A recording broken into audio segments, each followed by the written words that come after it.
I'm a child of a mother who had breast cancer. So you never think, though, I didn't live life thinking that I would also be diagnosed, because you don't live life that way, you know, deeming yourself with something. So after having been diagnosed, things get real.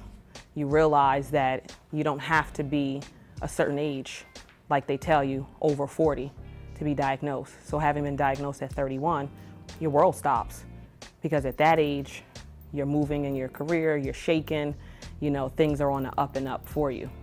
But now you have a bigger battle to fight, because life just got real. My name is Yakima Deloach. I am a breast cancer survivor, diagnosed at the age of 31 years old with stage 3 triple negative, currently living with lymphedema.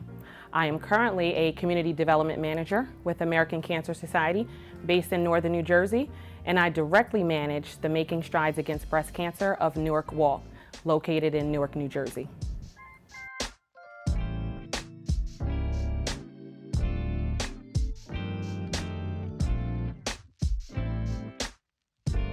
What scares me about love is losing someone, because I've lost people in my life at a young age. I lost my mother at the age of 13. I lost my father at the age of 16. I lost my sister to the streets for being a heroin addict.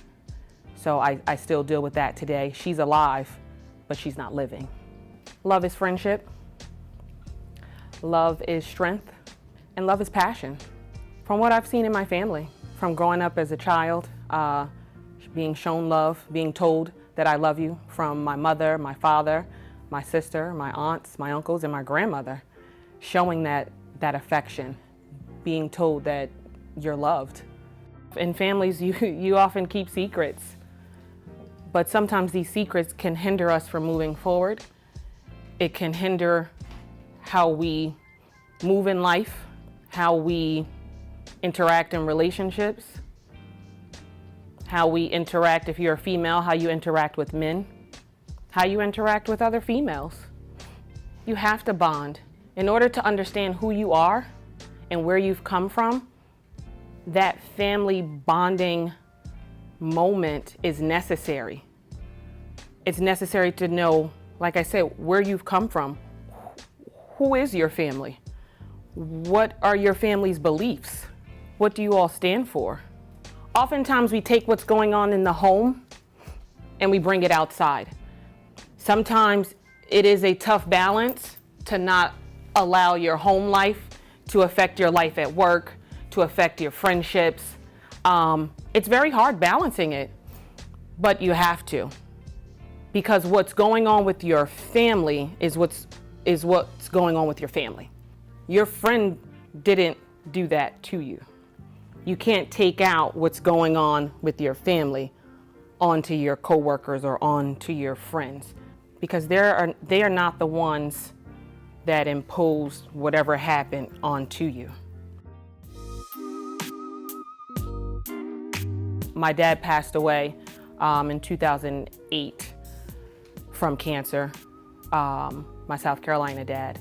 So just seeing their relationship and their dynamic, I mean, for heaven's sake, once a month they, and it's funny because she and I laugh about this, they sat in the same places at the kitchen table to do the bills every single month. And I know no relationship is perfect, but in my eyes, they were perfect. To see how much he loved her and that she loved him. They were high school sweethearts. She was 14, he was 16. He drove her school bus. She's a Delta Sigma Theta. He was an Omega man, as he liked to say. So to see their love, their sophistication, their class, how educated they were, they really helped shape me. My family has always come together. A lot of them have passed on, but I remember summertime was all about the cookout. You know, we had tons of cookouts and get-togethers, and my biological mother's birthday was always in the summer. Well, was in the summer. So we always had a birthday party in the summer for her. So it was always about the get-together. I love how we get together. You know, what's interesting though, so even though we're all one family, I split my time between my family up north and then my family down south. So for me, because of the work I always did, prior to being a nonprofit, I was actually in the fashion industry. So I never had off during like the Thanksgiving time period and Black Friday craziness. So I always spent Thanksgiving with my family up north. And then Christmas was always spent with my family down south.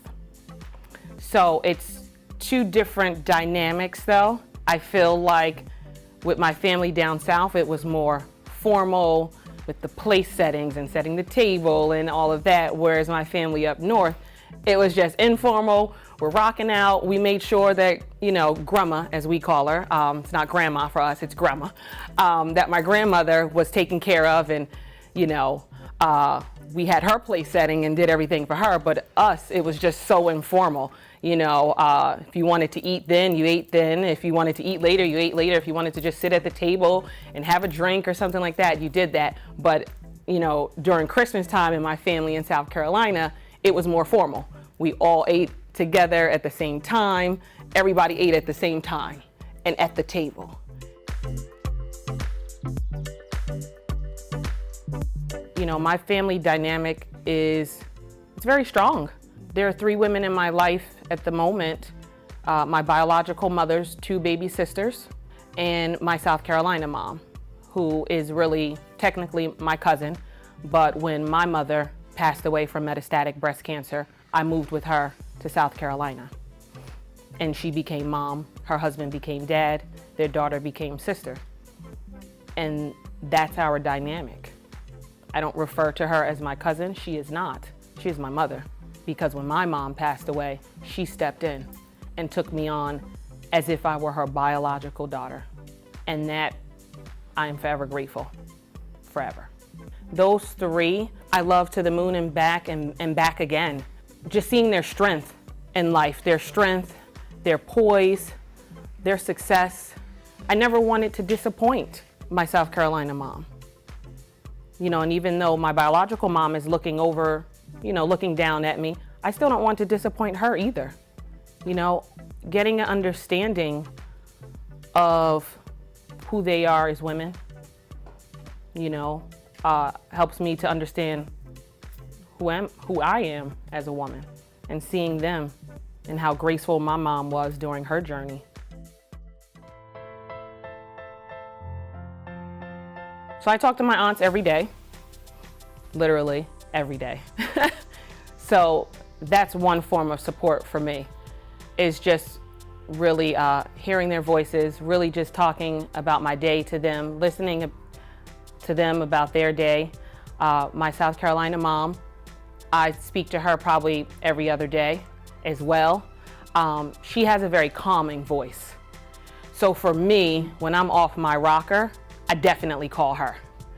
You know, my 2 aunts, they're crazy too. So, but I definitely call my mom in South Carolina for that calmness, because she has a very calming personality, a very calming spirit.